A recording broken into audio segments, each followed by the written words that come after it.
This is your Chargers linebacker, Deion Henley, and you're tuning in with Chargers Unleashed.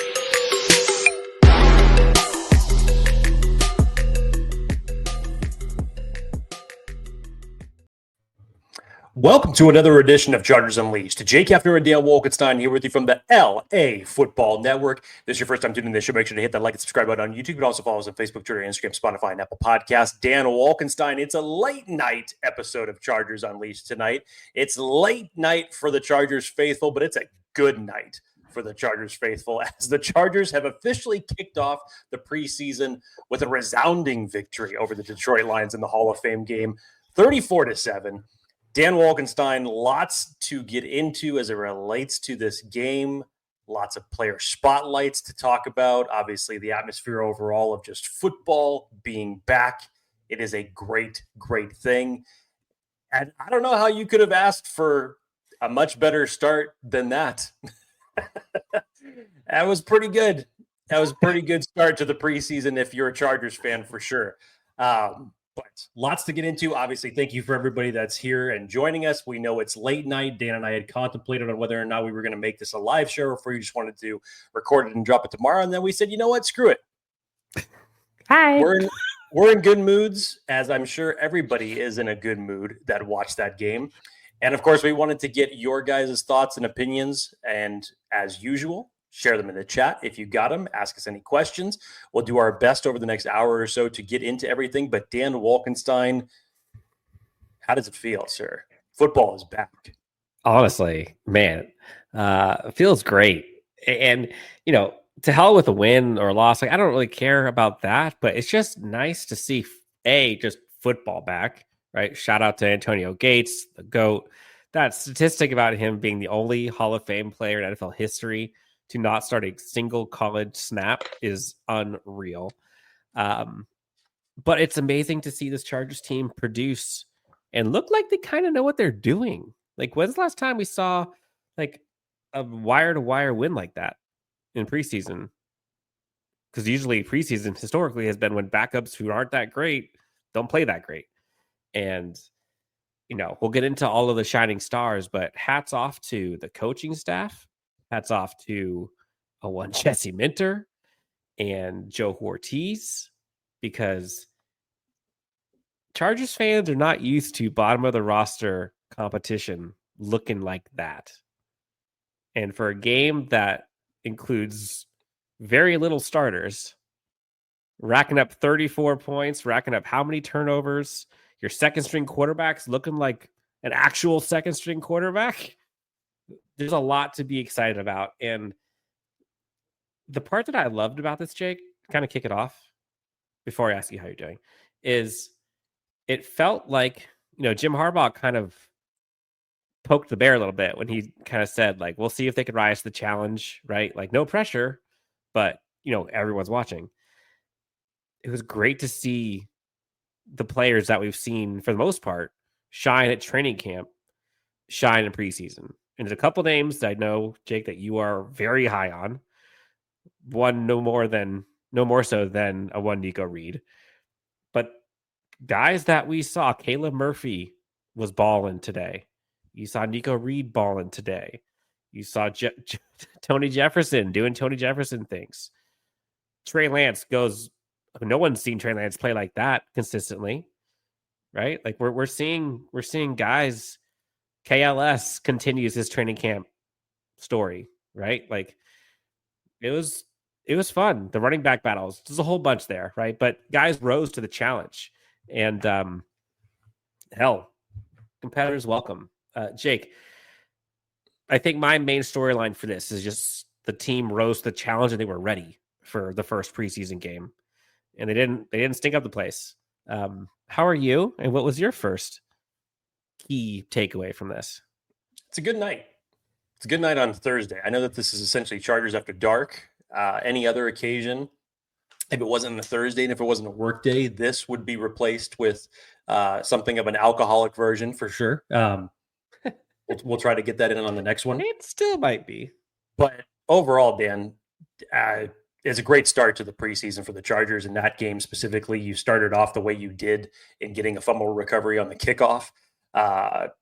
I'd say the biggest thing that probably everybody felt good about is the backup quarterback play was not nearly into the abyss as we have seen in the last couple of years. We had talked about it prior to this game, centralized around why Brendan Rice just couldn't get a ball thrown to him last year in preseason because the quarterback play was so terrible. And now Trey Lance, who, ironically enough, the last time that the Chargers saw Trey Lance was in preseason of last year against the Dallas Cowboys, when they had 5 turnovers in that game, when Tony Jefferson went like a madman and reminded everybody that he's not playing for preseason. He was playing for a roster spot last year. And I think he's just trying to tell everybody that he's just ready for a regular season to start with the way that he's playing right now. And just to see the offensive flow of Trey Lance and this wide receiver group and him out there calling that offense, it was a refreshing sight to see. Now, it wasn't flawless by any means. There was definitely some things that we could pick apart from that, namely on the offensive line in some respects. I would have liked to see some, aspects of the running game be a little bit better. But overall, I thought on both sides of the ball, I thought the Chargers played a really solid game. And of course, a lot of names to go through this as we recap the game in its entirety, but you got to feel good about it. Yeah, let's get to some of the folks in the chat, because y'all are here with us. We don't want to sugarcoat things either, right? Like there are things that were good, and then there are things that I think continued the narrative that a lot of people were concerned about. I think glaring one would be the Zion Johnson showing. Now, again, I don't want to put my foot on the throat. I got to go back and I want to watch everything, like all 22, so I can kind of see how he does. But you can't have bobbled snaps and stuff like in the first series, multiple, especially if you're vying for a starting spot. Like that's hard. Jim Harbaugh praised him afterwards for his flexibility and how smart he is and his physicality. But like, I'm sorry, it's hard to see that and to think that that's going to be your best option. But again, I'll wait. But no, Jake, I guess like we talked about a lot of highs, like other than Zion Johnson, were there any, I guess, like lows, not to bring it down a little bit, but not necessarily performance wise, but like, I wish I would have seen a little bit more Trey Harris. I wish I would have seen a little bit more like Amarian Hampton, but like, I don't need to see any more Amarian Hampton after that. Like the one run that he cut outside, I would have liked to have seen him break that tackle and get in the end zone, but like he looked good, man. Anything else that was kind of like left you more to be desired?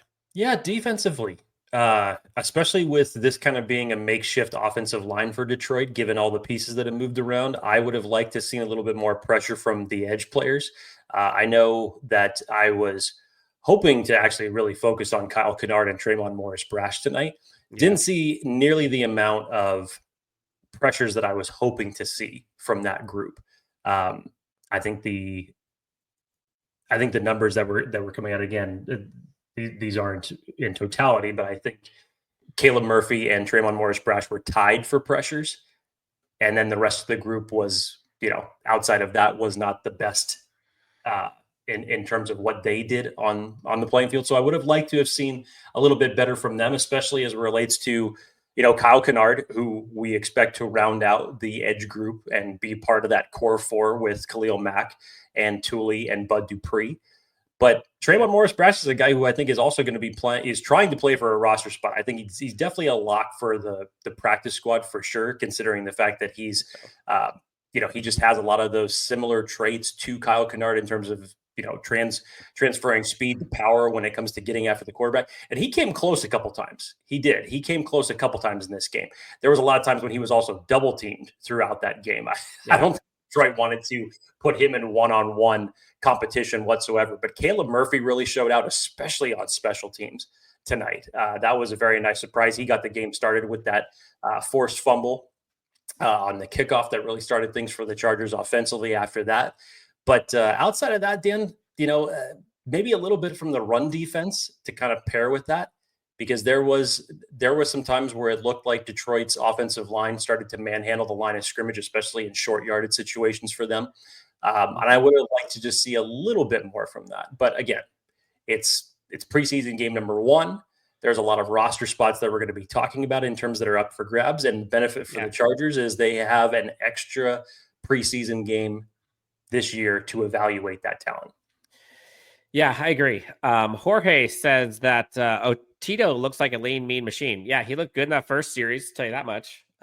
First defensive series, I should say.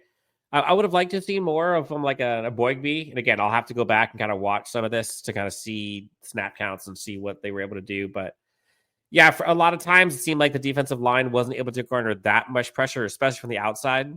Like inside, I felt like there were hot flashes at time for sure. Naquan Jones for sure was getting in the backfield early. Yeah. So I will say though, we didn't really see much Rocket Sanders today. I don't think I saw any of Rocket Sanders today, actually. He actually did not end up playing in this game. But that doesn't mean we didn't see some stellar in my eyes, like impressive performances given, who's playing and who's not playing. Like I thought Hassan Haskins, looked really good today. I love Naheem Hines, looked also really good. I was like, wow, I know he has that kind of that start-stop side ability, but like he looked good. Combined by Dahl on that 4th down run, like he had a couple big ones too. We'll see again when we go back to the tape what that blocking looked like on the inside, but they bounced out a couple outside. The running game looked physical. Omar Hampton, that first drive, like that's why you drafted him. Like even that first run that he had that went for 3, like he was stopped for nothing. But that type of running back with that size and physicality trait, like falls forward for 3. Then you see that cut that he makes for whatever 8 yards later. Like the kid has it, man. Like it's pretty glaring to see. Sorry, Miller Hines. My apologies. But I think we have to give the praise, Jake, and I'm going to let you take all of the muster for this one. We saw Nikko Reed flash that he was your UDFA darling, so UDFAD, and the guy has showed out at camp too. I don't know this, don't quote me, but I think he's had pass breakups the last like 4 camps consecutively, and that's throwing a pick 6 in that one as well. And that continues with an interception for 60-yard return in this game. Should have had a sack, by the way. An incredible PBU that almost was a forced fumble in the first quarter. I mean, again, like it's easy to get enamored by these preseason darlings and camp darlings, but when they do it in preseason, especially on defense, and they are consistently there, it is hard to keep them off the roster. And again, it's just one game. But we talked about, like, at least one of the things I was looking for in this game was the back end rotation for DBs, like the Triquez Bridges versus the RJ Mickens versus the Dean Leonards, just be a tough competition. And Nikko Reed. I don't know how you don't have him above all of them, honestly. Maybe Dean Leonard above him. I'm not sure, but like, given what we've seen at camp and heard at camp, what we've seen during a preseason game, I mean, Nikko Reed looked like he was the guy throwing to on the interception. The pass breakup was incredible. Maybe a little bit more fundamentals of tackling on that sack, but he was there. Like, it's all there. I mean, the floor is yours, sir. Like, this guy, he looked great, dude. I'm not going to use this moment to stand up on a pedestal. This is all about Nikko Reed and what he has done since training camp. Look, him and along with Rocket Sanders were my 2 favorite UDFAs in terms of opportunities to make this team. You go back and you watch Nikko Reed in Oregon and you just watch his instincts that he had at Oregon. Those were on display tonight. His ability to read, react, and tackle, those were on display tonight. I don't know how, just in general, for any rookie coming into the league, let alone an undrafted free agent, it's hard there's very few that start off as hot as Nikko Reed has. And that's practices included with one preseason game.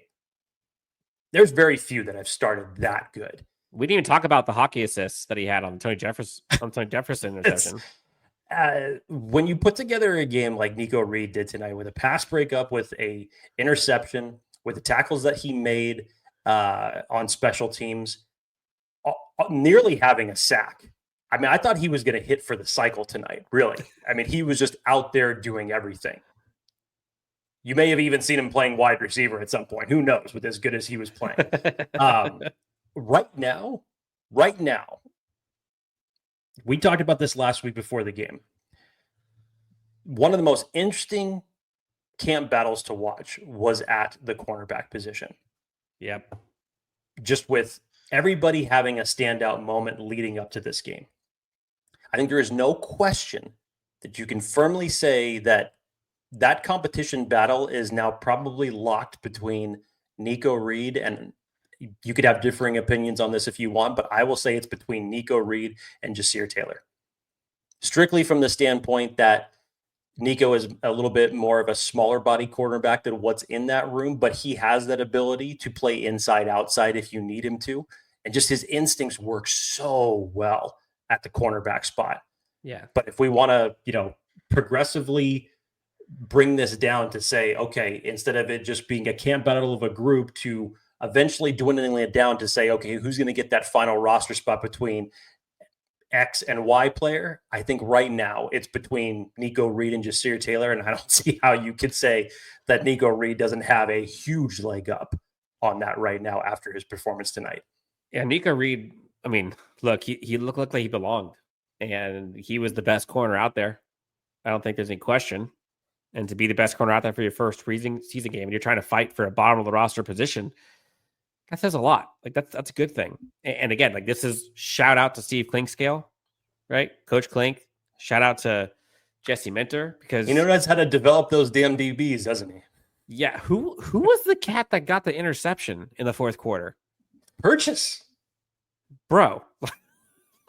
That should not have been an interception. That was amazing. Pulled a David Copperfield to end the game. Just all of a sudden says, Purchase. You thought it was over here. No. It's over here. It's in my hand. And game over. So ho-hum 3 picks in the first preseason game, 2 of which are from dudes that you've never heard of until a month ago.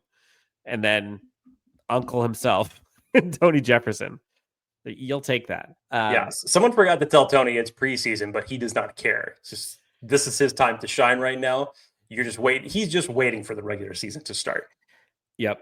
Yeah. Forgot. Look, I'll ask, how do you think the DB room will shake out? Okay. So prediction, I don't want to be prisoner of the moment. Okay. So let's just pause for a sec. You've got Dante Jackson, St. Juice. Mm-hmm. You've got Tarheeb Still, Cam Hart. That's 4. I think those 4 are safe. Agreed? No question. Okay. Then at most, you're going to have 6. I can't see more than 6. 5, possibly, but let's just say 6. So there are 2 spots left. And you've got Dean Leonard, Ja'Sir Taylor, Triquez Bridges,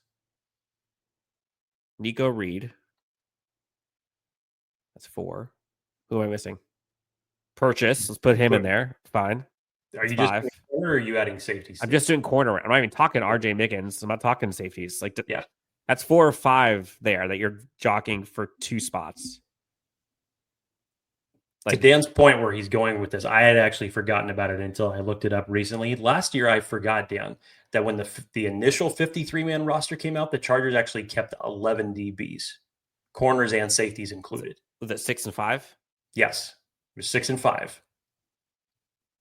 So, because I think at safety, Tony Jefferson with that final preseason game made the roster. You had AJ Finley, you had JT Woods that you kept on the roster for that initial 53 last year, along with Alohi, Elijah Molden that you got, and Derwin James. Now, obviously, that got retooled and reworked a little bit. But I had forgotten that the Chargers actually kept 11 DBs on the initial 53 last year. It's going to be tough.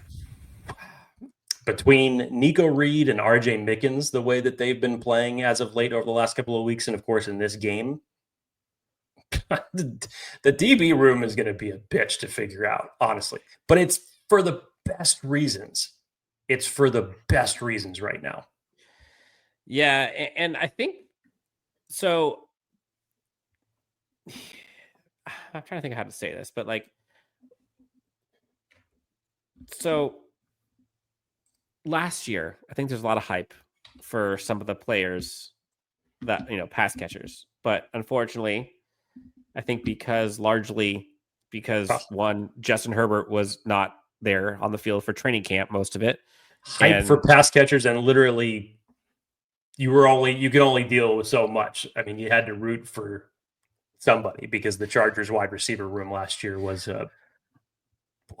no, but to make matters worse, right? Like what compounded that was the fact that like you didn't see any good quarterback play during preseason really or camp. Yep. And what a difference it makes when you have a competent quarterback, right? Like take a bow, Trey Lance. Like he's gone through the ringer, right? Like we've all seen the history. Everyone talked about him at length tonight in the broadcast. Third stint. I mean, he looked under control. He was throwing some dimes. He could have had 2 more touchdowns. In fact, he probably should have had 2 more touchdowns. 2 balls hit receivers in the hands, one of which just didn't get their feet in. The other one dropped it with their feet in, by the way. But conversely, you get a competent starter, right? For the first 2.5 quarters, 13 for 20, 2 touchdowns, no interceptions, just 1 sack. What does that show you? Like it shows you who some of your pass catchers could possibly be. And like how funny does that feel to be able to actually see it? You get to see a KeAndre Lambert-Smith go crazy, right? You get to see great catch by Tucker Fisk. Will Dissly getting involved again. You get to see some of these receptions that we were just begging for last year. And we just get to see any of them, right? Like you saw Jalen Johnson, Delvin Campbell, Oronde Gadsden, Naheem Hines, Darius Davis, Brendan Rice, Garrett Patterson. All these guys got catches today. I'm glad you brought up Darius Davis because the way that Trey Lance was flinging it around to these big-bodied wide receivers, I think he forgot how short Darius Davis was because it was the one pass that he sails that's way over his head that Darius Davis had to jump up to catch that ultimately ended up, stalling a drive. Yep. But yes, he still got some action. So outside of him just placing that ball not in the right spot for Darius Davis, considering the size difference of the rest of this wide receiver group, getting this type of quarterback play was great. Yeah, and so I think roll real quick. Money talks. Athir is here. Shout out to friend of the show, Athir. We have Athir saying with $5 donation, I want to see my coach play all starters on both sides of the ball in week 3 of preseason to get ready for the Chiefs game. Do you agree or not? No, disagree. Next. Disagree. Do I think that you're going to see a little bit more of a handful of starters play in that preseason game just to ramp up a little bit? 100%, maybe for a series or 2, but don't even put Derwin James out there. I don't want to see Derwin James in the preseason whatsoever. And other certain guys as well. They should not be setting foot out on that preseason field. No. I don't either. Matthew Dahl says Taylor is done. I don't know if it's your Taylor. Like again, I don't know. We don't want to put stock in one. Oh, maybe I don't know if he's saying Taylor Heineke or just your Taylor. I think he's talking about just your Taylor. Okay. We'll see. Athir, this is my first live show on the tablet. Let's go, baby. Welcome. KeAndre Lambert-Smith, Jake. We saw him. He was out with an injury for a bit during camp, and we were wondering, like, is that going to kind of set him behind the 8 ball a little bit? Nope. Hold my beer. Nope. Or hold my football because I can catch anything that comes to me, as like he said in the press conference. What was it? Wednesday? No, Tuesday. Excuse me. And it's kind of apropos that this Chargers team, who fans have been desperate for, like, can we please get an explosive, right? Can we get somebody in the boundary that can go deep and catch it, that can separate? And the first deep ball, by the way, great throw by Trey Lance. Great catch but he made it look so easy. He was like, whatever. Yeah, I got this back shoulder pass, no worries. From Throw it 35. right between the corner and the safety. I got it right here. Bang. Continues the drive. That was on a third down play. And then to see later in the game when he gets his touchdown, it's like, oh, it's not just a straight line that KLS can run. He's got some juke there at the line of scrimmage and is able to get around the defender and get wide open. Dan, it's looked really, really good for KeAndre Lambert-Smith. How good? Like, so where are we at with him? Because, I mean, again, like the touchdown that he got, I mean, that DB was in a different zip code. In general, it was a rough night for Enos Ringstraw against KeAndre Lambert-Smith. Don't forget, he also got them on a holding penalty when it was an incomplete pass. So he didn't even have to catch the ball to contribute to the game. You're talking about how good, Dan. I will go back to what I've been saying about this draft class with these offensive weapons. Joe Ortiz has the opportunity to look like a damn genius if you can get Omarion Hampton, Trey Harris, Oronde Gadsden, and KeAndre Lambert-Smith all to become impact players in their first season. At just offense. And the fact that you're hearing the things that you've heard about from all four of those players up to this point in camp, now seeing them starting to contribute in actual preseason play against defenses that they're not familiar with. I mean, Dan, they're going to need these guys. Number one, they're going to get their opportunities. It's not like they're going to get only a finite amount of snaps come the regular season. I think there is absolute 100% expectations for these guys to come in day one and contribute. And it's just the point that you're already seeing things like this, whether it's highlight reel catches from KLS, now obviously contributing in real-time speed. What we've seen from Trey Harris in practice thus far with some of these catches that he's been getting from Justin Herbert. Oronde Gadsden, who's essentially been the preseason star since he set foot on the practice field. Like, that train has not slowed down. It's funny that it feels like we have talked about those three guys more than we have talked about Omarion Hampton. And that's saying something. That's wild when you actually put it in that type of perspective. I think we're not talking about a Jamar Caldwell yet. We're not talking about a Kyle Kennard yet. We're not talking about a Triquez Bridges, RJ Mickens, right? Like, we're not sitting here putting all our eggs in all the baskets, right? Like, they got a lot of players that they drafted. And that's not even talking about Nikko Reed, who could be a UDFA star, right? Like, I can't think of another time that I have covered / been a fan of this team that I can recall in a 2-year stint. Again, we'll see if it plays out. But let's just say it does. And you get those 4 offensive playmakers to shine, plus Nikko Reed, 5. Let's just say none of the other ones do, which feels kind of hard to say, but let's just say none of them do. That's 5 this year. Then you go back a year ago and look at what you got in Ladd McConkey, Joe Alt and company, right? Like, we'll see about Junior Colson. That could be gravy this year, right? Cam Hart, Tarheeb Still. I mean, that's what go-go positions do. Jim Harbaugh alluded to that in his press conference after the game when he said, he's like, the reason that we're deeper, the reason that we have more competition at certain positions, and he didn't say it by name, but he's obviously crediting Joe Ortiz from the standpoint of what they've been able to draft and the free agents they have brought in over the last 2 years. Dan, we talked about it. I mean, last year, like, yes, you felt that this team was more competitive, but it was incomplete in certain facets because they weren't as deep at certain positions. That was their mission in the offseason throughout free agency and the draft in terms of, what's that old saying? Build the floor to lift the ceiling. I think you could say for maybe about 90% of the team, the Chargers built the floor. Yeah, the floor has been raised. 100%. Gladiator for freedom. As a Michigan man, Jim Harbaugh does what he has consistently done. No cap against the Lions, but this was solely about coaching acumen, to y'all's credit, the Chargers, this just happens to be year 2. Harbaugh 2.0. Forgotten locale. There's still a lot of ball left to be played, but I feel there's going to be some acceptable players that will be the odd man out. Yes. And that, as weird as it sounds, like that's what the goal is, right? Like you want guys to be clamoring for those last spots, and you want that decision to be tough. But yeah, we said this a couple weeks ago, Jake. Like, be prepared for some names that you are going to be shocked, right? Like, it's going to hurt.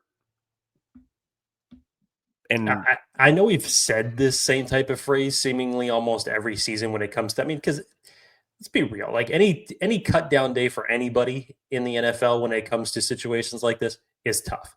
And throughout preseasons, through different regimes, you always get someone that you absolutely root for and think that guy can come in and contribute. We've all seen it before from certain UDFAs in the past. But this year, yeah, this one feels like it's going to hurt, and you're going to say when that player X walks out the door and ends up getting picked up by another team, you're going to say, shit, the roster needs to be expanded to 60 players or whatever the hell it is to keep all these guys. Yep. Yeah. Kevin Kernick, friend of the show, we just witnessed an incredibly professional football organization. That was kind of like that's kind of where I was leaning towards too by the end of this. It's like, wow, this looks like a competent, organized, disciplined, balanced, deep, talented football team. A lot of adjectives there that have historically not been associated with this franchise. It's refreshing to hear that and to see the perspective of that. So back to, there's a bunch of people in the chat, Jake, asking about the Terry McLaurin possibilities and trade, and do we want that to happen? So I was kind of asking about, how high are you on KLS? I'm not saying KLS is going to be Terry McLaurin by any stretch, but like, if KLS becomes who KLS looked like tonight, you've got Ladd McConkey, and Trey Harris becomes what you think Trey Harris is going to become. Quentin is a bit of a variable. Do you think it's worth trade? I'm not saying McLaurin is not a good player, but do you think it's worth trading your draft capital with that room for that player? That's tough. I totally understand the enticing aspect of it, especially now since he's formally requested a trade. I just don't feel like... And you got the money. You got the money for it. Like, number one, right? Yes, but number one, the biggest thing is I don't believe that Washington is going to part ways with him. I think that they understand how vital he is to Jaden Daniels and that team's offensive success. And yes, you may have this drag out into a long-term holdout and some bickering of this nature, but I think when push comes to shove, especially when you get towards the beginning of the season, I think that he'll remain with the Commanders, and they will end up finding a middle ground for him. Yeah, and I go back to Joe Ortiz last year, kind of talking about like, you want to be responsible with your roster and roster construction and the salary cap. And yeah, they've got money to spend if they want to, but I don't see them going out and spending premium dollars on a wide receiver right now via trade and giving up money plus draft capital. That just doesn't fly for wide receivers specifically, right? Could I see something happen at the trade deadline where you can get it for pennies and dollars? Absolutely. Absolutely. But we'll see. We'll see. Another one. What'd you make of, it's preseason, whatever, but what'd you make of the fourth downs gone for, made? Is it just like let her rip? Who cares? Yeah, preseason, man. I don't necessarily share the same sentiment that Chris Collinsworth decides to talk about preseason when he says, that this game doesn't matter in certain respects. I think he needs to rephrase what he says when he talks like that. The score doesn't matter. The score does not matter. It's preseason. This is the time when you do these things, when it's applicable to try these things. So, yeah, I had no issue with that whatsoever. Yeah. It was even better seeing the fact that the Chargers had success with it. Yeah. And again, I talk about like a organized professional football team, right? Just 3 penalties for 25 yards, no turnovers. They were 4 for 6 on third down. They were 4 for 13 on third down. Not the greatest. 2 for 2 on fourth down, right? Like they were balanced. Rushing first down, 6. Passing first down, 7. Held the ball for almost 33 minutes. They got 3 interceptions. Special teams turnover. Like it's hard to be a more complete performance than that. Just like a team win, right? I will say, talk about down. So Jeremy's talking about the center position, which we should probably just get to now. I was literally shocked that Dicker missed that kick. The first one. Get it out now.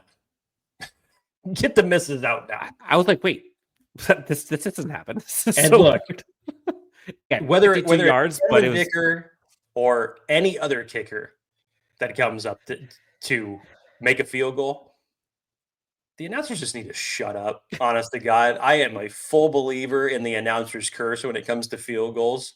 So if you want to talk about that when it's any team that's going up against the Chargers, by all means, say everything that you want. But just keep your mouth shut. I don't need to know. You could just put the stat up on the screen to say they have made 50 out of 50 consecutive field goals. That's fine. I can read. We're good. I don't need to hear them talk about it. Don't do it. Yeah. But if it's going to happen, get it out now. Yeah. No, I'm with you. Forgotten Lockout says, yeah, Dicker's watched. Sure.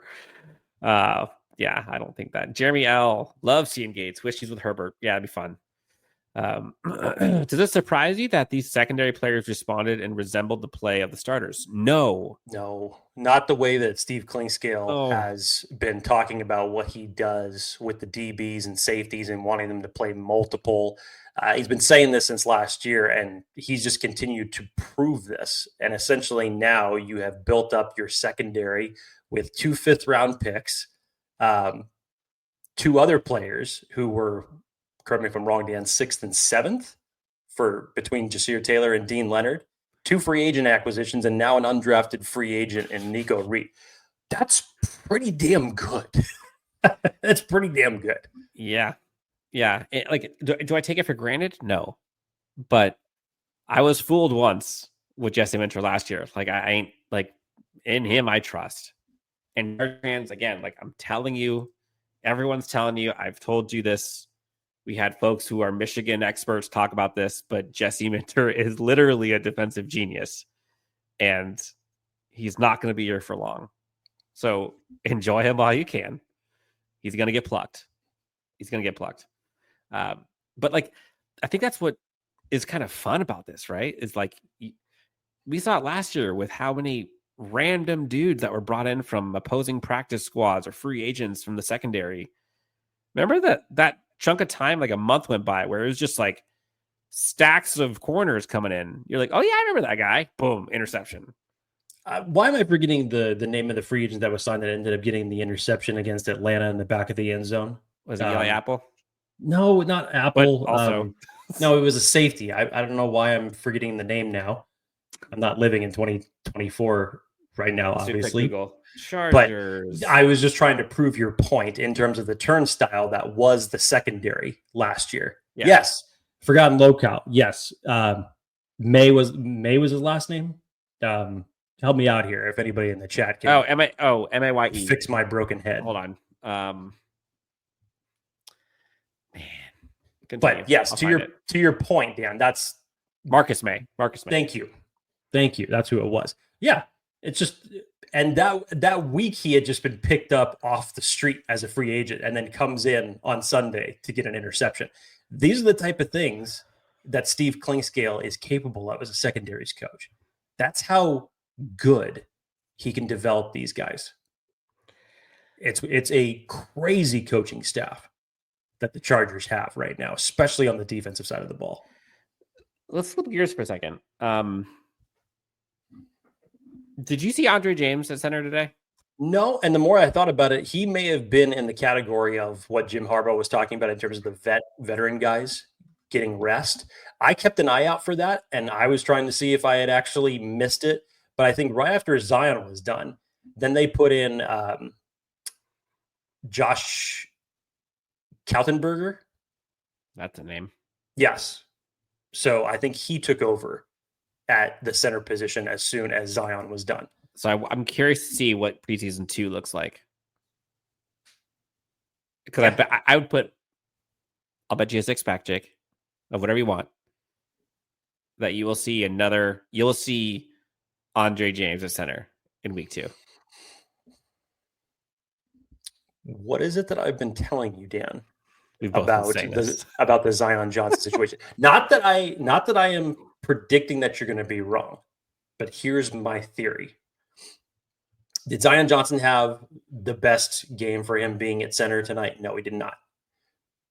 But I still believe, and this is not indicative of to say like, oh, that Zion's going to end up being the starter, but I still believe this coaching staff is going to give Zion Johnson every opportunity to find success. So 1 quarter of a preseason game playing a position that he's never played before, they got to give him more than that. And they've got to give him more snaps against defenses that he's not used to going up against every day. Now, again, I'm not standing up here and saying that, oh, he's eventually going to find his rhythm and he's going to be the center week 1. No, because I personally don't believe that that is the best course to victory. I've personally felt that it's the Andre James route. And over these last couple of weeks, especially when you've heard Greg Roman now saying that Andre James is in the mix for the starters, I was like, okay, here we go. That sounds good.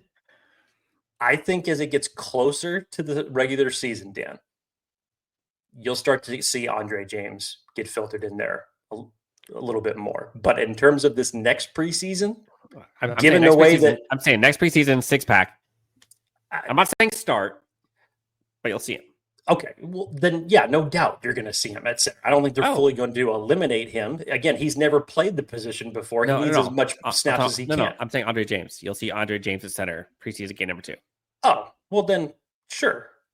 Because now it's kind of the beginning of the preseason that you would have normally with the rest of the other 30 teams that are out there. Again, this was the bonus game for the Chargers, considering that they have one more than anybody else. But yeah, I would agree with that. Okay. So it wouldn't shock me. It wouldn't shock me if the Chargers actually go and start Zion again. Oh, me neither. For the first couple series. Me neither. So there's a discourse here in the chat, which I think we can talk through this because I think it's important. By the way, it is 10:17 on a Thursday. It's been climbing consistently. We're up over 520 folks watching this right now.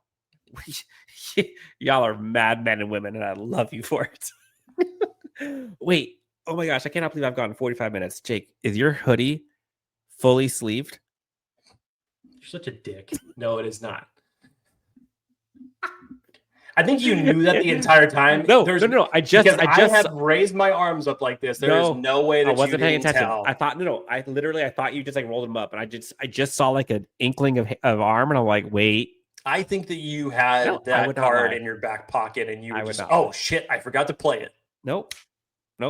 I just lost it because you're getting slow, Wolkenstein. Yes, I can blame the kids that took forever to fall asleep tonight. I'm not even gonna front. Jesus. So School the Pro in the chat is talking about everyone has bad snaps, right? All centers have bad snaps. A lot of folks talking about, when Zion fumbled the snap in the first and goal. I almost went to high snap right before that. Yep. It was not good. It wasn't good. And then School of Pro then says, well, Zion is good in the run game. And Jeremy then says you can either have it or you don't. And Zion doesn't. And this is, I think what's important to remember is, sure, like, does everybody have a bad snap here or there? Yes.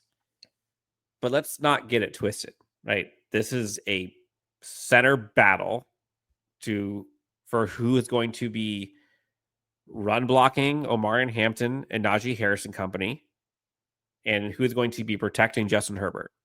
Who is going to be protecting the franchise, quite literally? And yes, there's an experiment happening with Zion at center. And sure, he's good in the run game, right? And yeah, he's smart off the field, maybe on the field. I don't know.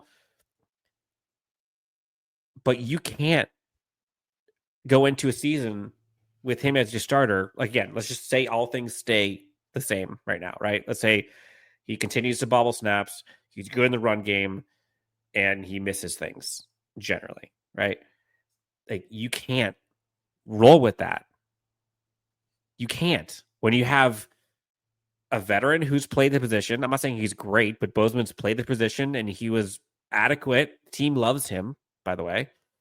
And you have Andre James, who also has played the position and played it damn well and blocked for a 2K running back. Like, it's hard to say, I'm going to put all my chickens on my, wow, I can't talk right now. I was like combining chickens, like, I was combining like ducks in a row, eggs in a basket, whatever. I don't know where you got chickens from, but hey, I'm with you. No, but you can't put all of that in the hands of a center who hasn't done it, who hasn't blown the doors off of you. If Zion went out there, killed it, absolutely torched everyone on the defensive line, snapped everything perfectly, did some like, yes, okay, then I get it. But if you're trying to show us that you should be the new center that you've never played above two veteran centers, that's not how you do it. I'm sorry. I'll make it simple, Dan. Do you want to see Zion Johnson open up the season against the Kansas City Chiefs against Chris Jones? No. Hell no. Right now, absolutely not. Like, again. Hell no. Again, this is one game, right? That's why you play more than one. But there was nothing today in totality. Again, I'll go back and watch. So wasn't the worst performance in the center, but it definitely didn't do anything to change to give you that confidence for a guy who's never played the position before. Yeah. So I don't think anything's changed in my assessment of, I don't think he should start above Andre James or Bradley Bozeman at center. I don't know. Brad asks, do you think we'll get more national coverage this year? I mean, you got a lot last year. Because you have, I think, is it 5 national games that are on this year, if I remember correctly? If the Chargers have a good winning record, and especially once you get to those last 5 weeks, things may flex around because, I mean, you get Philly, you get Dallas. You still have, 2 divisional games that you finish out in those final 5 weeks? Schedule's brutal. Yeah, you may get some extra flex games on there considering what may transpire throughout the season. Jimmy says, seasons are won and lost on a handful of plays throughout the season. We can't have Zion be a liability. Again, Zion can improve the next few weeks. I'll go back and watch and see how he did when I narrow focus on just him. But right now, nothing moved for me, at least in the right direction, on if he should be the center. Dan, I'll be curious because I'll be out at practice on Saturday to see what the rotation is. I know that they've been rotating between Bradley Bozeman, Zion Johnson. Zion Johnson, I believe, has still only gotten one. No, I'm sorry. He got 2 padded practices in before this game. Still not more than what Bradley Bozeman has seen thus far since camp opened. But now that we've been hearing the mentions of Andre James, I'll be very interested, especially after this game, to see what the rotation is like starting on Saturday and gearing up for that second preseason game. Yeah, I'll be curious. Wave to Jake. Go say hi to Jake this weekend if you're going to be out at our camp. I don't think I realized this until I was just looking at a couple stats, and 5 turnovers Chargers team forced today. It had none. That's a recipe for success. About as clean as you can get it. Yeah. Bolt Bros Chargers podcast in the house. What's up, fellas? Bolt up, bros. First game, fun first game. And I think we got a ton of depth on this team that has sorely been lacking for years. Preach, brother. Preach. Forgotten Local says, I still think it's a smokescreen. could be 100% correct. Again, I think just from the standpoint, I really believe that this coaching staff wants Zion Johnson to be a part of this team long term. But it's a little bit indicative of the play when you've seen, obviously, that they didn't pick up his fifth-year option. And whether that's to have him long-term as guard or as they're trying to have him in a different position and try him out to see how he does. Again, I think that they're giving him every opportunity for success. I'm not saying that it's guaranteed that it's going to happen. That he will. Yeah. There's obviously improvement that he needs to make at center. There's also improvement that he needs to make as a guard that we're still waiting for. You can't go back to that Houston game and blame everything on Bradley Bozeman because it wasn't just him. Zion Johnson had a piece in that as well. Now, he's athletic and he's smart enough to obviously grow into a better player.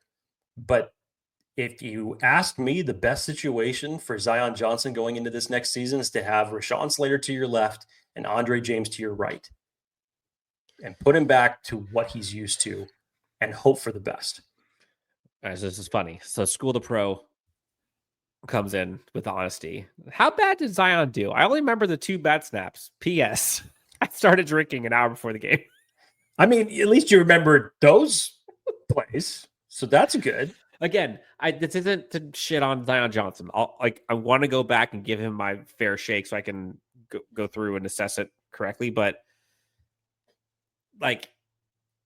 hearing what Jim Harbaugh talks about at the podium afterwards, it seemed to me, maybe this is the smoke screen that was being alluded to, but the things he was talking about, right? He's the most versatile, or he's super versatile, right? He's super strong. He's, a weight guru in the gym. He is super smart. Like, cool. Like, all of those things seem great in like a flex lineman.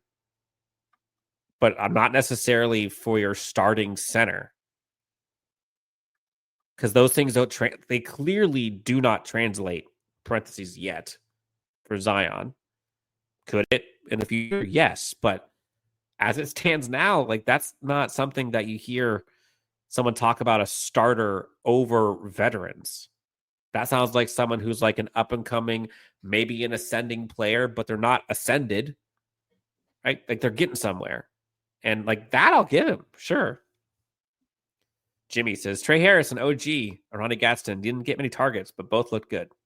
Yeah, if I remember correctly, I think Trey only got 1 target, and that was the one that Trey Lance overthrew when he was trying to target him in the end zone. I don't remember him getting any other target than that. I don't think he actually got a target at all. I think that was someone else that was in the end zone. On the left side, I mean? Left side, the one that was overthrown, I think that was the only target that Trey Harris saw. Was it in the end zone? Mm-hmm. 1 target, no catches. Okay. There's also, who was the other receiver that got the fade ball? It was like back to back.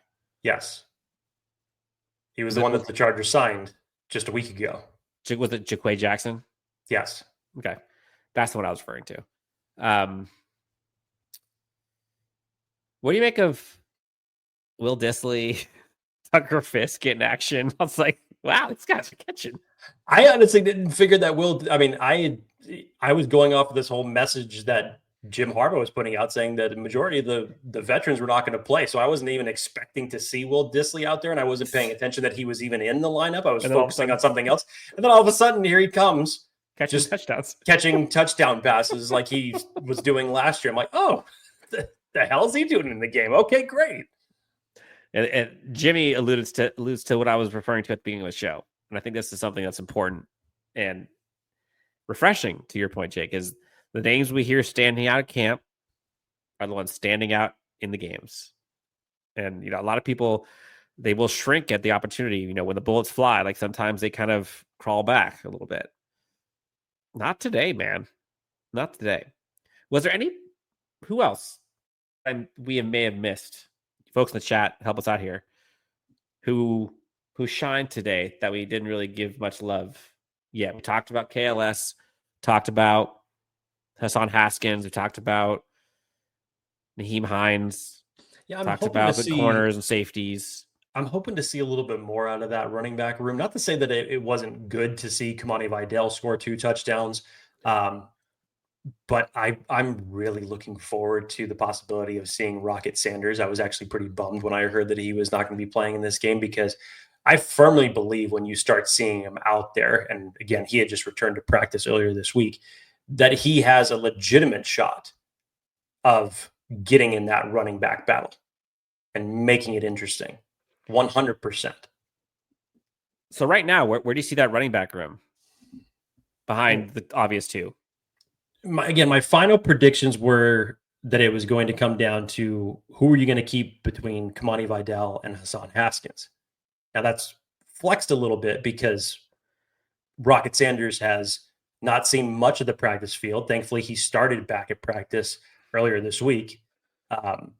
Unfortunately, he didn't end up playing the game today, but he was actually one that I had making this final roster and being part of like the core 4 running backs that the Chargers were ultimately going to keep. I can't say that with confidence right now. Hopefully something's going to change going into this second preseason game. Yeah, I'm not sure. I'm looking at this rushing group, right? Kamani Vidal, 9 carries, 37 yards. So that's over 4 yards a carry, 2 touchdowns. Hassan Haskins, 6 for 34 yards. That's over 5 yards a carry. Man, on that one run, he put on a bulldozer avatar. Twice. Trucking those dudes. Yeah, I agree. You saw Naheem Miller-Hines, 8 for 34. This is above 4 yards a clip. Martin Hampton, 2 for 9, above 4 yards a clip. All of them above 4 yards. Like, that's efficient, right? 35 attempts, 121 yards total. Like, that's Jim Harbaugh football, honestly. And so right now, Najee and Omarion, doesn't matter who's 1, 2, doesn't matter. After those two, let's say they keep 4, okay, for the argument. You've got Jared Patterson, Rocket Sanders, Hassan Haskins, Kamani Vidal. Most likely, those are going to be your 4 fighting for 2. Who are the lower 2, quote unquote lower 2? Right now, it's Kamani Vidal and Hassan Haskins. Have to say that without question. The value that Hassan Haskins, obviously, that you saw just to come in and be more of like a short yardage back, the way he showed, whether it was in this preseason game or what we saw from him last year, but also his value on special teams. He has huge value on special teams. Yep. And Kamani Vidal is, especially when you look at the running styles of Omarion Hampton and Najee Harris. We said the same thing of Vidal last year when you had Gus Edwards and J.K. Dobbins. He's just a different change of pace of a running back that I think that can add some juice. Now, to me, again, when we started talking about this list, I felt like Rocket Sanders was kind of like a souped-up version of Kamani Vidal, given what he brings to the table, and again, his addition on special teams that he can contribute with. Definitely bigger, yeah. But he needs to get on the field. He needs to do it. So right now, I can't put Najee Harris in that core 4. But I think that the running back room in general, that's going to be one where I think you could say has the most flexibility between now and the end of preseason in terms of who can ultimately make it. Yeah. And Jimmy has a good point here about Kamani Vidal. I know I'm saying that wrong. Vidal? Is it Vidal? I think it's Vidal. Focus the chat. Keep me honest here. I think it's Vidal. Vidal's issue, I'll say Kamani because I'm not going to get that right. His issue last year wasn't running, although it wasn't great running either, but he just couldn't pass protect, save his life. And so that's probably what needs to improve the most. So can he do that better? To me, like Hassan Haskins is probably 3. And then after that, it's a bloodbath, man. I think that 4 spot's going to be brutal. And that might be a position where fans start to shed some tears a little bit with guys that might lose out of the roster spot. Brad says, I love how we get younger at every position. Feels good. Jake, we have 5-10 minutes left. Want to do some rapid fire? Sure. Time. All right, folks in the chat. You know the drill. You got us for 5-10 more minutes tops. If you have any questions, topics, thoughts, put them in there. Jake and I will try to go rapid fire here to get as many of your thoughts in here before we hit the pillow. Jake, what's your hat say today? Same one as last time? Same one that it's been for a year. Do you wear the same hat in every episode? No, I have rotated. I've got about 3 different hats, but this is the one that I majority go through. Yes. Okay. Cool. Good for you. School of Pro. I was disappointed that Hampton tried to win with speed instead of power on that outside goal run. That's a fixable one. Initially, I was, but also when you go back and watch the replay of that, it looked like there was 2 guys, one of which was his own teammate, like right in front of him if he went for power, if he tried cutting in. But even I was hoping that he was going to make that cut inwards. Same. So the first one, not the second one. I get it, and I think that that's a lesson learned. That it's just like, okay, this isn't North Carolina anymore. Got to start using, the jukes more than just the downfield speed. All right, so people in the chat aren't even in alignment. Pepe Le Pew. All the different versions of Vidal that we got was great. We got Valledal. We've got K-Mani Vidal. This sounds like the Ladidi Mekonke versions. Yes. That's the substitute teacher.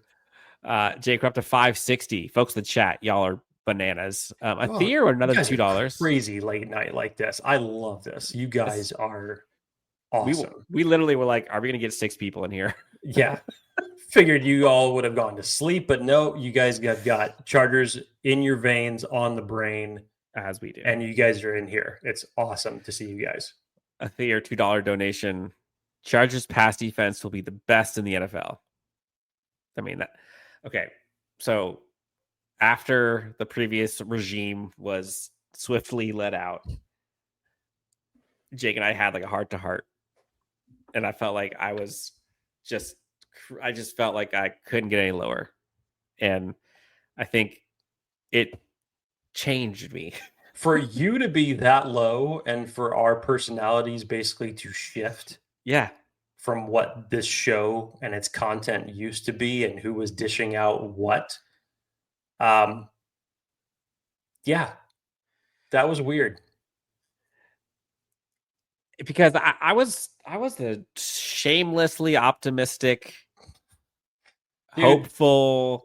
I was the one that was just. You could have shit thrown on your face, someone tell you it's chocolate pudding, and you were going to believe it and enjoy it. Yeah, I was hopeful, right? I was the optimist through and through. But what I learned, and I keep telling myself this through all of last season, I'm going to keep it this year too. It's like hopium and optimism can only go so far if they are not tethered to at least some bit of reality. And so, Athir, love you, buddy. But what is the reality that you are pointing to that shows that they are going to have the best pass rush in the NFL? I think he said the best pass defense. Was pass defense? Let me go back. I think it was pass defense. Correct me if I'm wrong. You're right. But this is what, a prediction like 6 or 7 that we've heard from Athir, because Marion Hammond's going to get Rookie of the Year. Justin Herbert's going to set the world on fire, get the passing record and the NFL MVP. The Chargers are going to win the Super Bowl this year. Now we're going to have the best pass defense in the league. It's just, Athir is just going for every single possible thing that he can call for to have the best Chargers season in history happen. If the Chargers have the best defense in the NFL, the best pass defense in the NFL, no chance Jesse Minter is here next year. If you do that against the offenses that you have to go up against this year, holy shit. Yep. Yeah. Pretty much just kiss Jesse Minter goodbye, but do everything that you can to keep Coach Klingscale. 100%. Let's see. Beef. All right, let's get some of these comments. If you only keep 2 quarterbacks, 3 tight ends, you keep more CBs and running backs. Well, if you keep 2 quarterbacks, it's probably Lance and Justin. 3 tight ends, you got Disley, Gadsden, Conklin, and then you're hoping Fisk. Chargers kept 3 tight ends last year. They really like Tucker Fisk, though. They really like Tucker Fisk. And again, I think that they're going to adapt more of utilizing what Fisk does best and what Will Dissly does best in terms of blocking. And then you go out in free agency and you get. But are you gonna have 2 blocking tight ends and 2 pass catching tight ends on the team? I'm just saying. No, I don't know. I'm genuinely asking. Yeah, I wouldn't put it out of the realm of possibility. Hell no.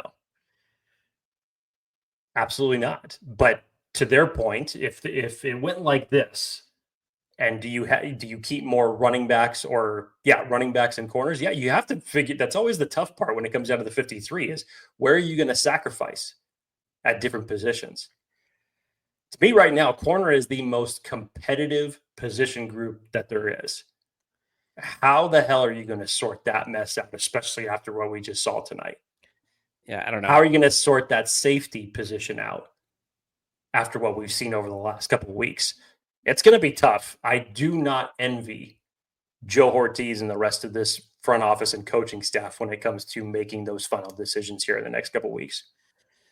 I'm with you. That sounds like a hard job. But again, like that's the job you want, right? You want to be able to have tough decisions because your roster is that deep. Like that's kind of the dream, isn't it? At least as a GM, right? Like, I don't know, man. Jimmy, again, is I think on cue, right? There are too many corners. Still, Hart, Jackson, we talked about this before. St. Juste, Taylor, Leonard, Reed, that's 7. How are we going to keep them all? Like, I don't think they're going to.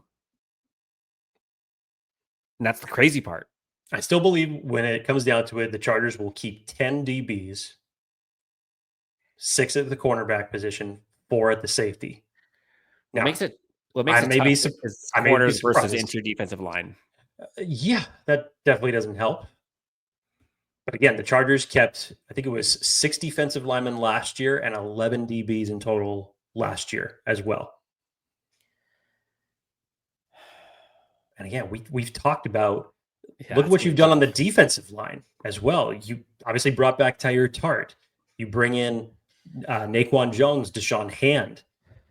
You're still kind of waiting to see what Tito's going to develop into. You just drafted Jamari Caldwell. Boygby's a new person. Boygby is somebody that they have huge expectations for this year. Matlock wants to be more. You already know he's kind of like a two-way player. So if you're going to use him more primarily as a fullback, he can rotate in there a little bit more. But yeah, defensive line is not going to be any better when it comes to making final decisions. No. Hampton for Rookie of the Year, says Brad. Sign me up for it. That sounds great. Jimmy says, we need a better 4th edge. Thoughts. This is one of the storylines I had going into this game was, will this Chargers team need to bring in reinforcements at the edge position? Because right now we are banking on Thule having an uptick. You're banking on Dupree providing value in the pass rushing acumen.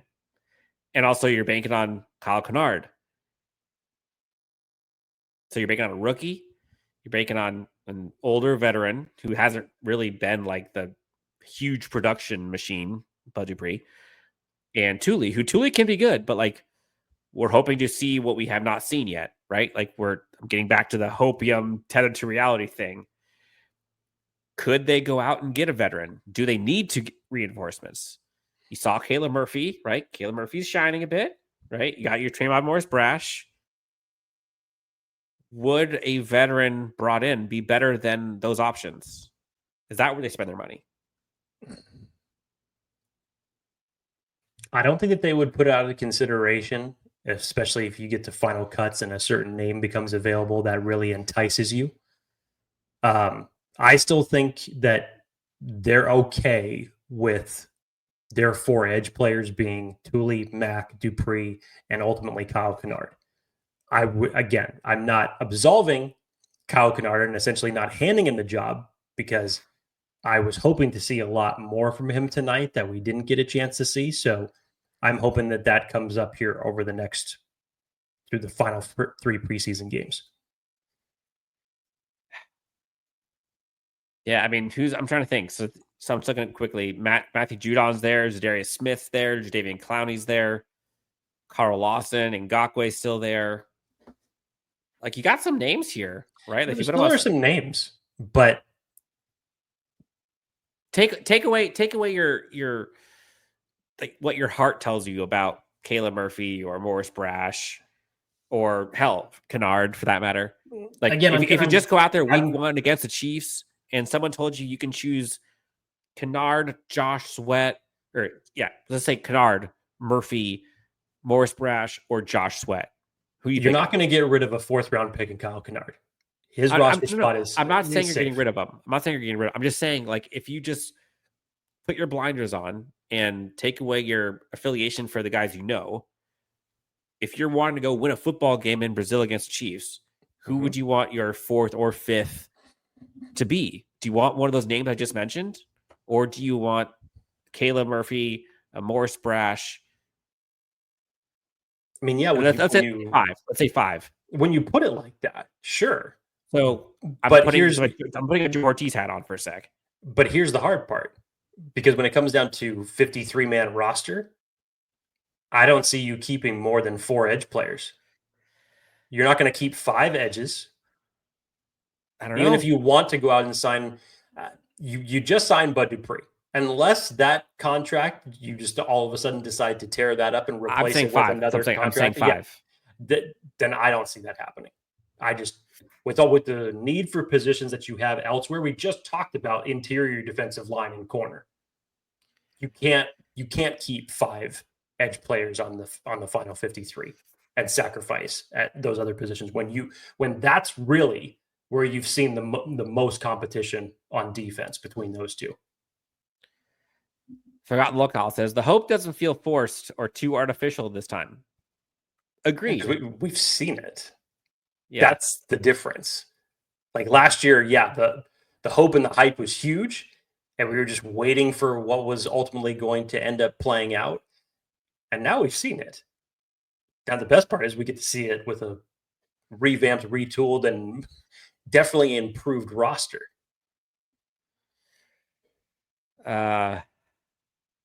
Yeah, it feels good. Jimmy says defensive tackle position looks solid. Going 6 deep there with Tart, Hand, Jones, Tito, Abonia, and Caldwell. So he's not including a Boygby in that. So would a Boygby then be out? I don't think so. Like, maybe. Oh. Wait. Oh, Tito. I think he combined Tito and a boy. Yeah. I think he combined Tito and split his first name and his last name into 2 separate names. Important question. Jeremy's asking, what barbecue place is on your hat? Little Miss Barbecue. This is in Arizona. With some buddies from college there. Highly recommend if you're down there. All right, Jake. We're not doing rapid fire very well.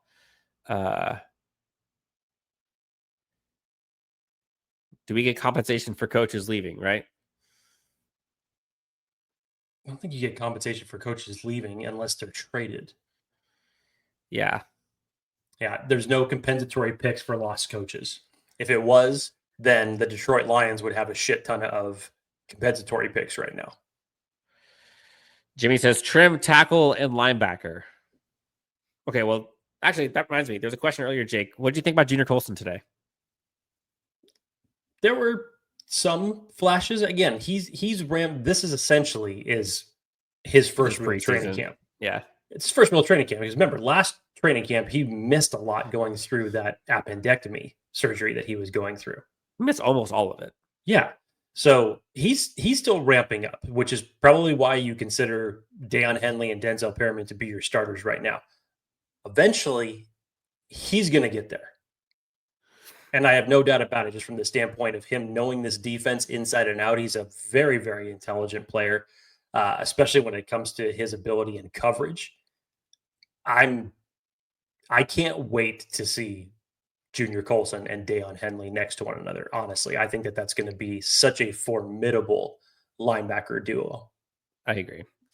Jeremy asking, one of those corners play center? Jeez. You know, if there's anybody who could play center on the defense, it's Derwin James. Just do it. He could play anywhere, right? Yeah. Oh, man. Let's see. Dupree and Mack could both be gone next season. You need Kennard on the roster. Can't lose him to a practice squad swipe. I agree. I was purely saying in the scenario of you'd probably have 5. Yeah, I just don't see that happening. Tom Telesco should receive a lifetime ban from the NFL for wasting 11 years of Rivers and Herbert. Jeremy says next preseason Zion's going to try out the edge rusher position. How about that, Jake? Improved flexibility. Yeah, let's have Zion go up against Rashawn Slater or Joe Alt.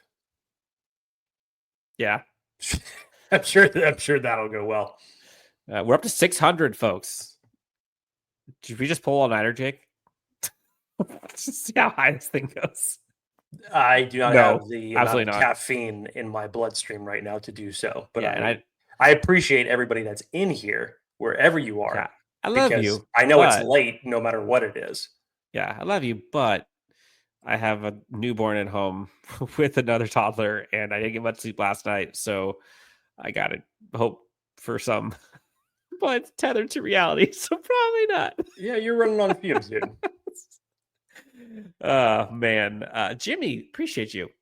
Since we got the time, we're about to head out of here. If you haven't done so already, phone a friend, tell a friend, hit the like and subscribe. If you're a Chargers fan, do us a favor. Takes you 2 seconds, makes our day. And probably makes you feel better about yourself too, that you're helping us out. Like I would. Thank you, Jeremy. She's 3 years old. And then I got one that's almost 6 weeks now. Jay, which 6 weeks, that's crazy. That's nuts. All right, we went through a bunch here. We saw a lot today, and I think there was by far, right, and this is obvious, more good than bad. Was it perfect? No. Were there things that could have improved or been better? Yeah, but like the macros here, like Trey Lance looks like a legit QB2. Like that's not in the clouds. That's Chargers have been dreaming about a legit QB2 forever. It looks like you've got some studs on offensive weapon-wise, right? KLS did KLS things. Amar Hampton looks legit. You saw competition for that running back squad. Like, it looks good. Center, still TBD. We'll see. Corner safeties look legit. Shout out to Clink. Shout out to Jesse Minter again. Wow, Jimmy. I had to make sure you saw that one and put that one in there. Jimmy said that it is late night on Chargers Unleashed. She's probably a better. Oh, well, no. She is 3 years old. He is 6 weeks. He could barely keep his neck up. I don't think he's a better center at this point. Oh, man. Jake, anything else? It's a good start to preseason, man. It's good to see football back in general because obviously we get a chance to talk about things like this when the football pads come on and we're actually going up against different teams. And I'm sorry, but preseason matters. You can screw off with that whole sentiment. This is exciting because when you have teams like this and you have organizations that are being built up like this, something that we are not used to seeing, it's exciting to talk about it. So it's nice that the Chargers get an extra preseason game this year. 100%. You just get to see this team a little bit more. And the next 3 weeks are going to be fierce as far as the competitions at certain positions. So I'm excited to watch it, Dan. It's going to be interesting to see how this all plays out. You're not going to be able to sandblast the smile off my face right now, even the fact that it is nearly 11 o'clock our time. Why? Because football's back and we get to do this in this type of format. It feels good. I was going to go with what Jeremy says. Amen, Jake. Preach, brother, preach. Yeah, this Chargers team, like there was something in here. Someone said, enjoy every second, it goes fast. Like I'm assuming that's what they're saying about the kids, but also like it's kind of a life motto for this Chargers team right now. Like enjoy these moments, right, with this coaching staff as it currently stands. Like it goes fast. Come on, man. It's only year 2.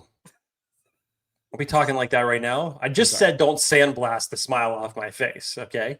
All right. Well, keep the smile on Jake's face on Saturday when you go see him at training camp. He'll be at the podium. He'll be doing all the things for LA Football Network and Chargers Unleashed. So he'll have some takes. Don't forget to follow him at Jake T. Hefner so you can get all his up-to-minute updates from camp. Have you decided what black attire you're wearing? First of all, how did you know I was going to wear black? Why? Because that's 90% of what my wardrobe is. Yep. Hell of a guess there, MacGyver. Sherlock. I wonder how you came up with that one. No, I have not decided. Most likely, though, I will be wearing shorts because it's hot. Yeah. Even though you actually get a breeze at the Bolt in El Segundo, as opposed to what we did not get at Costa Mesa. For those of you who have to sit on the bleachers, Forgotten Locale tells you, please bring a cushion for the bleachers because the borderline killed his rear on Saturday. Smiles on, sleeves off, check. Yeah, that one was for you, Dan. Sleeves off. Damn it. Stop knocking the Belichick look. There were so many directions I could have gone with that. I just kept it sealed. Cool. Belichick look, not Belichick life. Okay. I said nothing. I make sure I'm clear on that. Not Belichick life, Belichick look. All right. Just making sure the emphasis are on the right syllables. If you know what I mean. That's what we're talking about. Oh man. All right, cool. Jake, let's get some sleep. Folks in the chat, 600 strong. Y'all are crazy. But we love you. And Chargers win. This is a pretty good start to training camp. 34-7. Never a doubt. Chargers put the foot on the gas and never look back. 5-0 turnover ratio. QB2 goes crazy. KLS looks great. Corners look fantastic. Honestly, I think, okay, last thing, Jake. Last thing. Three best players tonight. I think Trey Lance has to be one. I'd say Trey Lance, Nikko Reed, and KLS. Yeah, I think you're right. Cool. All right. That's fun. Well, sleep tight, Bull fam. Thanks so much. Talk to you soon. And get some rest. We'll talk to the next Chargers Unleashed. I'm so tired. Good night, everybody.